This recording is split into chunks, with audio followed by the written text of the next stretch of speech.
ಎಲ್ಲರಿಗೂ ನಮಸ್ಕಾರ ವೀಕ್ಷಕರೇ. ನಾಳೆ ಬಹಳ ವಿಶೇಷವಾಗಿರುವಂತಹ ಜುಲೈ 8ನೇ ತಾರೀಕು ಬುಧವಾರ. ನಾಳೆಯ ಒಂದು ಬುಧವಾರದಿಂದ ಈ ರಾಶಿಯವರಿಗೆ ಭಾರಿ ಅದೃಷ್ಟ. ಮುಟ್ಟಿದೆಲ್ಲ ಚಿನ್ನ. ನೀವು ಮಾಡುವಂತಹ ಪ್ರತಿ ಕಾರ್ಯದಲ್ಲೂ ಕೂಡ ಅದ್ಭುತವಾಗಿರುವಂತಹ ಒಂದು ವಿಶೇಷವಾಗಿರುವಂತಹ ಲಾಭವನ್ನು ಕಂಡುಕೊಳ್ತಕ್ಕಂತಹ ಸಮಯ. ನಿಮ್ಮ ಕಷ್ಟಗಳು ದೂರವಾಗುತ್ತೆ, ನಿಮ್ಮ ಸಮಸ್ಯೆಗಳಿಂದ ಪರಿಹಾರ ಸಿಗುತ್ತೆ. ನೀವು ಮಾಡುವಂತಹ ಪ್ರತಿಯೊಂದು ಕೆಲಸದಲ್ಲೂ ಲಾಭವನ್ನು ಕಂಡುಕೊಳ್ತೀರಾ. ಕುಬೇರ ದೇವರ ಆಶೀರ್ವಾದ ಕೈ ಹಿಡಿಯುತ್ತದೆ.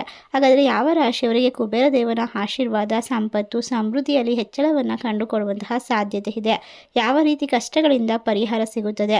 ಸಂಪೂರ್ಣವಾದ ವಿಶೇಷವಾದ ಮಾಹಿತಿಯನ್ನು ನೋಡ್ತಾ ಹೋಗೋಣ.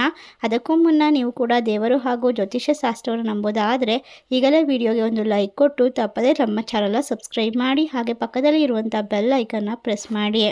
ಹೌದು, ಈ ರಾಶಿಯಲ್ಲಿರ್ತಕ್ಕಂತಹ ಜನರಿಗೆ ಈ ಒಂದು ವಿಶೇಷವಾಗಿರುವಂತಹ ಸಮಯ. ನಿಮ್ಮ ಆಸೆಗಳು ಸಂಪೂರ್ಣವಾಗಿ ನೆರವೇರುವಂತಹ ಶುಭ ಫಲಿತಾಂಶವನ್ನು ಪಡೆದುಕೊಳ್ತಕ್ಕಂತಹ ಸಮಯದಲ್ಲಿ ಕುಬೇರ ದೇವನ ಆಶೀರ್ವಾದದಿಂದ ಹಣ ಸಂಪತ್ತು, ಧನ ಸಂಪತ್ತು, ಎಲ್ಲ ರೀತಿಯ ಆಶೀರ್ವಾದವನ್ನು ಪಡೆದುಕೊಳ್ತೀರಾ. ನಿಮ್ಮ ಜೀವನದಲ್ಲಿ ಅದ್ಭುತವಾಗಿರುವಂತಹ ಪರಿಣಾಮಕಾರಿಯಾದ ಪರಿವರ್ತನೆ ನಡೆಯುತ್ತೆ. ಆದರೆ ಈ ಸಮಯದಲ್ಲಿ ಎಚ್ಚರಿಕೆ ಕೂಡ ಅಗತ್ಯವಾಗಿ ತೆಗೆದುಕೊಳ್ಬೇಕಾಗುತ್ತೆ. ನಾಳೆಯಿಂದ ಈ ರಾಶಿಯವರಿಗೆ ಉತ್ತಮವಾದ ಬೆಳವಣಿಗೆ, ಸಮೃದ್ಧಿ ಮತ್ತು ಅತ್ಯಂತ ಶುಭಕರವಾಗಿರುವಂತಹ ವಿಶೇಷ ಸಮಯ ಅಂತ ಹೇಳಿದ್ರೆ ತಪ್ಪಾಗುವುದಿಲ್ಲ. ನಾಳೆಯ ಒಂದು 8ನೇ ತಾರೀಕು ಈ ರಾಶಿಯವರ ಮನೆಯಲ್ಲಿರ್ತಕ್ಕಂಥ ಪ್ರತಿಯೊಂದು ಸಮಸ್ಯೆಯನ್ನು ದೂರ ಮಾಡುತ್ತೆ. ನಿಮ್ಮ ಜೀವನದಲ್ಲಿ ನಕ್ಷತ್ರಗಳ ಪರಿವರ್ತನೆ, ಬದಲಾವಣೆ, ಆತ್ಮವಿಶ್ವಾಸ, ಗೌರವ ಮತ್ತು ಅಧಿಕಾರದ ಸಂಕೇತವನ್ನು ಸೂಚಿಸುತ್ತದೆ. ಹೊಸ ಅವಕಾಶಗಳು, ಆರ್ಥಿಕ ಲಾಭ, ಹಲವಾರು ವಿಶೇಷವಾಗಿರುವಂತಹ ಅವಕಾಶಗಳು. ಒಟ್ಟಾರೆಯಾಗಿ ಸೂರ್ಯನ ಒಂದು ವಿಶೇಷವಾದ ಆಶೀರ್ವಾದ, ಗ್ರಹ ನಕ್ಷತ್ರಗಳ ಬದಲಾವಣೆ ನಿಮ್ಮ ಜೀವನದಲ್ಲಿ ಅದೃಷ್ಟದ ಬಾಗಿಲನ್ನು ತೆರೆಯುತ್ತದೆ. ನಾಳೆಯಿಂದ ಕುಬೇರ ದೇವನ ಆಶೀರ್ವಾದದಿಂದ ಈ ರಾಶಿಯವರಿಗೆ ಜೀವನದಲ್ಲಿ ಉತ್ತಮವಾದ ಫಲಿತಾಂಶ ನೀಡುವಂತಹ ಸಾಧ್ಯತೆ ಇದೆ. ಅನುಕೂಲಕರವಾಗಿ ಜೀವನ ಶೈಲಿಯನ್ನು ಅಳವಡಿಸಿಕೊಳ್ಳಬಹುದು. ಉದ್ಯೋಗ ಇರುವಂತವರಿಗೆ ಹಿರಿಯ ಅಧಿಕಾರಿಗಳಿಂದ ಮೆಚ್ಚುಗೆಯ ಜೊತೆಗೆ ಹೊಸ ಜವಾಬ್ದಾರಿ ಅಥವಾ ಪ್ರಮುಖವಾದ ಜವಾಬ್ದಾರಿ ಯೋಜನೆಯನ್ನು ನಿರ್ವಹಿಸಬಹುದು.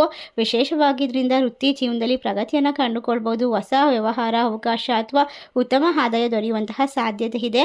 ಬಹುದಿನಗಳ ಕಾಲ ಮನೆ, ಜಮೀನು ಅಥವಾ ವಾಹನ ಖರೀದಿಸುವಂತಹ ಯೋಜನೆಯನ್ನು ಹೊಂದಿದ್ರೆ ಅದನ್ನು ಕಾರ್ಯರೂಪಕ್ಕೆ ತರಲು ಇದು ಉತ್ತಮ ಸಮಯವಾಗಬಹುದು. ಕುಟುಂಬದಲ್ಲಿ ಸಂತೋಷದ ವಾತಾವರಣ ನಿರ್ಮಾಣವಾಗುತ್ತೆ.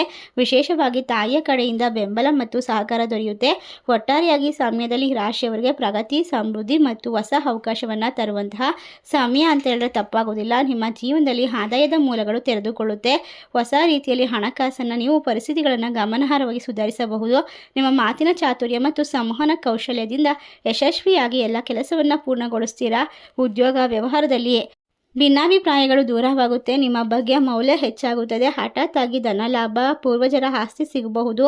ಆರ್ಥಿಕವಾದ ಪ್ರಯೋಜನ ದೊರೆಯುವ ಯೋಗವಿದೆ. ಈ ರಾಶಿಯವರಿಗೆ ಈ ಸಮಯದಲ್ಲಿ ಮುಂದೆ ಮಾಡಿದಂತಹ ಹೂಡಿಕೆಗಳ ಬಗ್ಗೆ ಯೋಚನೆ ಮಾಡಬೇಡಿ. ಉತ್ತಮ ಲಾಭವನ್ನು ತಂದುಕೊಡುತ್ತದೆ. ಈ ಸಮಯದಲ್ಲಿ ನೀವು ಅದೃಷ್ಟವನ್ನು ಸಂಪೂರ್ಣವಾಗಿ ಕೈ ಹಿಡಿಯುವಂತಹ ಸಮಯ. ಅನುಕೂಲಕರವಾದ ಸಮಯ. ಸರಿಯಾದ ನಿರ್ಧಾರಗಳು ನಿಮ್ಮ ಭವಿಷ್ಯವನ್ನು ಮತ್ತಷ್ಟು ಭದ್ರಗೊಳಿಸುತ್ತದೆ. ಈ ಸಂಚಾರವು ಈ ರಾಶಿಯವರಿಗೆ ಹೊಸದಾಗಿರುವಂತಹ ಆಸೆ, ಕನಸುಗಳನ್ನು ಸಂಪೂರ್ಣವಾಗಿ ನನಸು ಮಾಡಿಕೊಳ್ಳುತ್ತದೆ ಸಹಕಾರವನ್ನು ಕೊಡುತ್ತೆ. ವಿಷಯ ಲಾಭ, ಆತ್ಮವಿಶ್ವಾಸ, ಧೈರ್ಯ, ನಾಯಕತ್ವವನ್ನು ಹೆಚ್ಚಿಸುವಂತಹ ಒಂದು ಎಲ್ಲ ರೀತಿಯ ಕೆಲಸದಲ್ಲೂ ಪ್ರತಿಷ್ಠೆ, ಗೌರವವನ್ನು ಪಡೆದುಕೊಳ್ಳುವ ರಾಶಿಗಳು ಯಾವ್ಯಾವು ಅಂತ ನೋಡೋದಾದ್ರೆ ವೃಶ್ಚಿಕ ರಾಶಿ, ಸಿಂಹ ರಾಶಿ, ಕುಂಭ ರಾಶಿ, ತುಲಾ ರಾಶಿ, ಮೇಷರಾಶಿ, ಮೀನರಾಶಿ. ಈ ರಾಶಿಗಳಲ್ಲಿ ನಿಮ್ಮ ರಾಶಿ ಇದ್ದರೂ ಇಲ್ಲದಿದ್ದರೂ ಭಕ್ತಿಯಿಂದ ಓಂ ಕುಬೇರ ದೇವಾಯ ನಮಃ ಎಂದು ತಪ್ಪದೆ ಕಮೆಂಟ್ ಮಾಡಿ. ನಮ್ಮ ಚಾನಲ್ಗೆ ಸಬ್ಸ್ಕ್ರೈಬ್ ಮಾಡಿ. ಧನ್ಯವಾದಗಳು.